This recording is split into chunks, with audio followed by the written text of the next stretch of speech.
السلام عليكم ورحمة الله وبركاته. كيف حالكم يا شباب؟ طيبين؟ اليوم موضوعنا زراعي عن عشبة الليمون.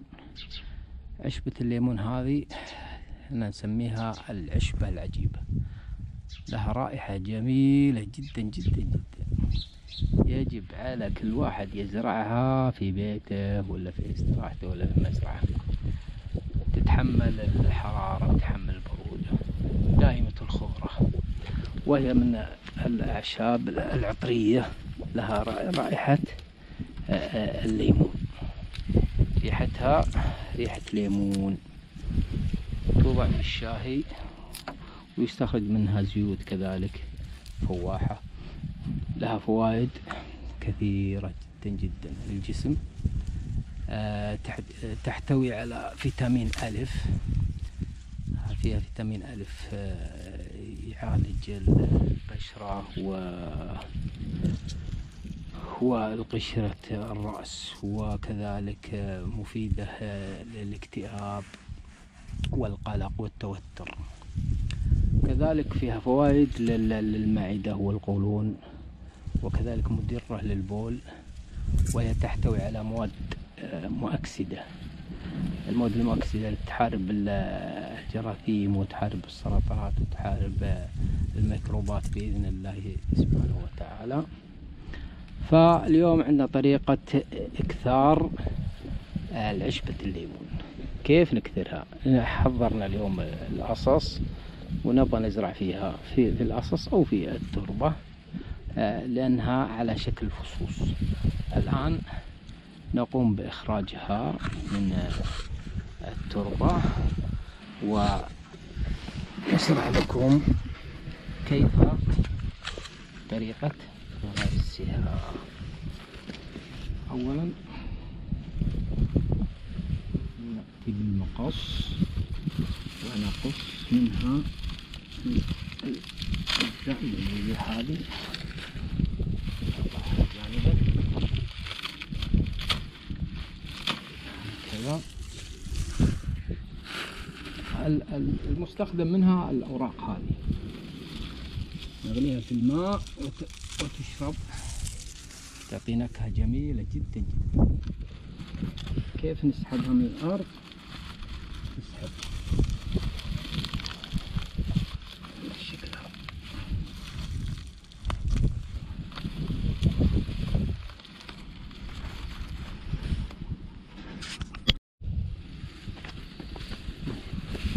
نخرجها على الشكل هذا.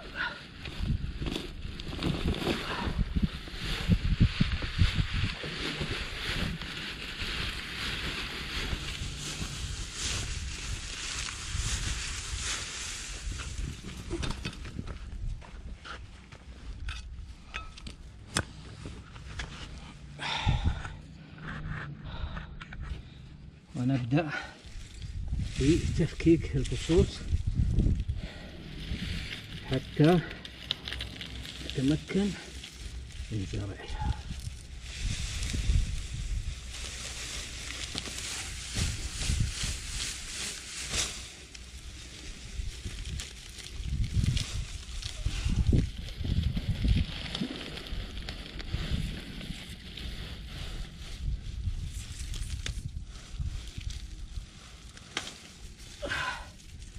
هذا واحد، رأيتم؟ هذا فص، شفتوا في العروق حقته السليمة. نقص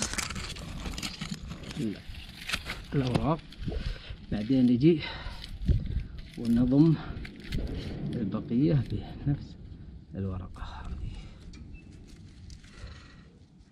نربطها عشان عملية التبخر ما تعبس بسرعة ولا تجف أثناء الزراعة.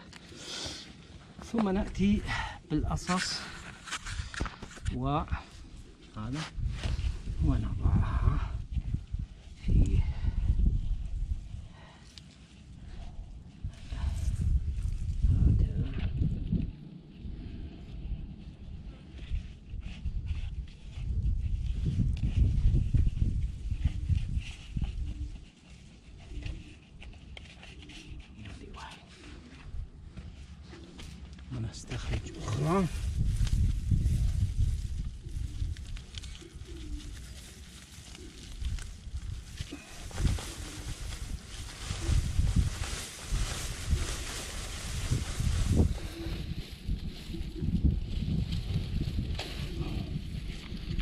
هذه أخرى.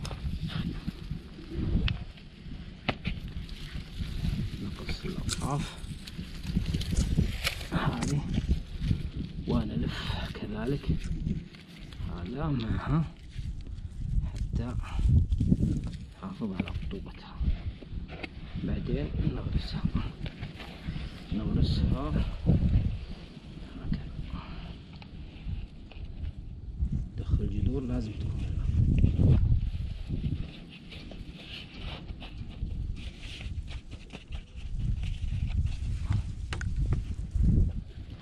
نأتي بأخرى كذلك.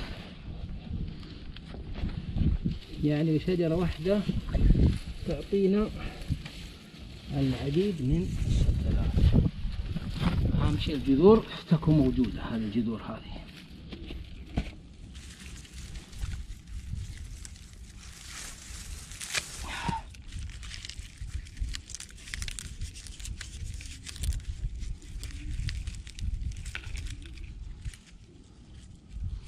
ثم نضع الجذور أولا وسط التربة ثم نغمرها بالتراب. شايفين كيف؟ كذلك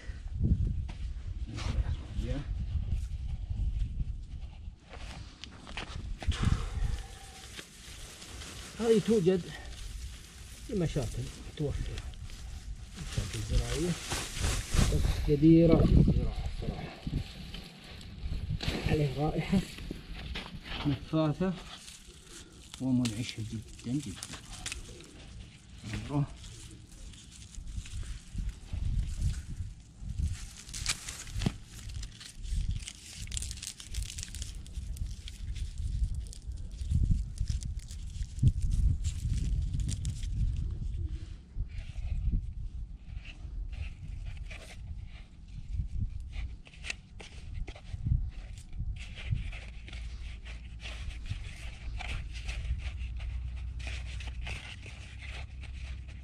تسقى في الأوقات هذه في الشتاء كل يومين مرة، كل يومين مرة. هذه الشتلات كما غرسناها. الآن البقية بنغرسها في التربة وسوف نريكم كيف غرسها في التربة. الآن نغرسها في التربة كما تشاهدون.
أهم شيء الجذور تكون موجودة، نضعها أسفل.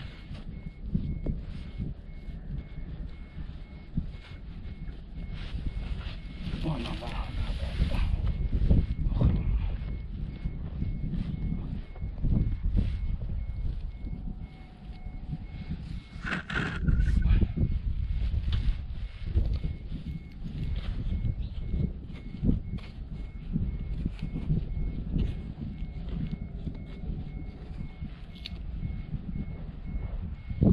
حبينا ننوع لكم عن القناة زراعة وكشتات. لكن اليوم ماسك على الزراعة،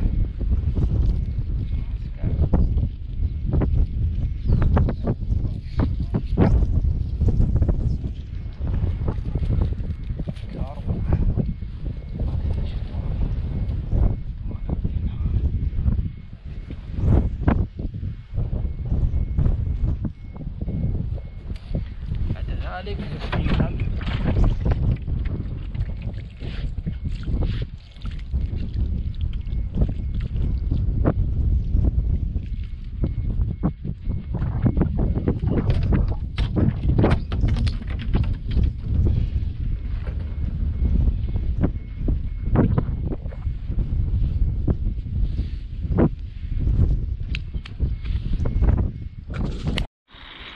هذا الشكل النهائي بعد ما زرعناها في القصص.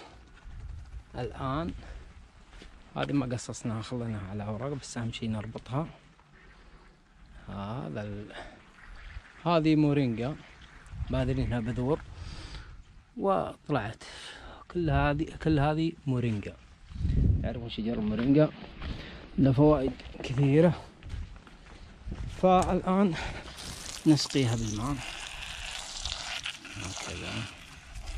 في الشتاء تسقى كل يومين مرة.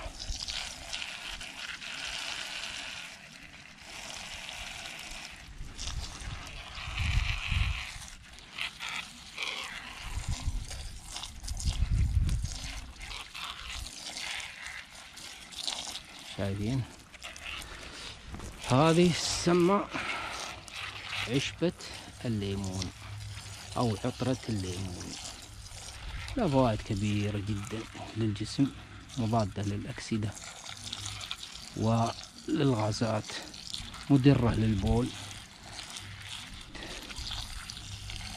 تنقي الجسم من السموم بإذن الله تعالى، وتعالج الاكتئاب والقلق والتوتر، لأن طعمه لذيذ ومنعش. جربوها ولن تندموا. واللي يبغى شتلة من عندي يبشرها، اللي يبغى شتلة ما عنده مشكلة، يستاهل. زرعت أنا في 2021.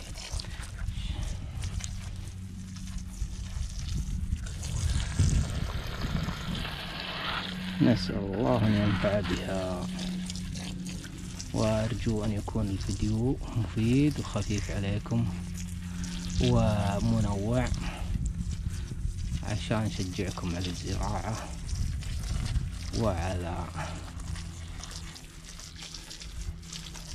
المشاتل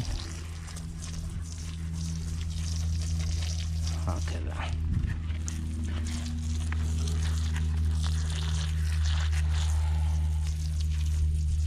بعد قليل كنت أوريكم عاد طريقة تصليح الشاي من هذا، ونتقهوى احنا وياكم منها، وإلى ذلك الوقت. السلام عليكم. بعد ما شفنا كيفية غرس عشبة الليمون، بنزبط لكم الشاهي عشبة الليمون، ونروق عقب التعب هذا عاد من نعبي المريق، نخليه يفوح. ثم إذا غلى الموية تجيب العشبة هذه مغسولة نظيفة، شايفين، ونجيبها على الشكل هذا، ثم نطويها على الشكل هذا، ثم بعدين نحاول ايش نحركها علشان المواد العطرية تفوح منها وتنتشر في البريد. شايفين، نضعها كاملة في البريد. شايفين؟ يقولون عاد انه يرفع هرمون السعادة. هرمون السعادة اللي يخلي الواحد عنده اكتئاب ولا عنده توتر ولا عنده شيء يخفف عليه، وزين للصداع، ممتاز جدا. نغطيه نخليه لين يطبخ ثم نتناوله بسكر او بدون سكر، عاد على كيف. شايفين؟ وانا اتمنى لكم موفور الصحة والسعادة، والله يوفقنا وإياكم، وتقبلوا تحياتي، ولا تنسوا الاشتراك والاعجاب والتعليقات، واي واحد عنده استفسار ولا شيء نشوف تعليقه واقتراحاته.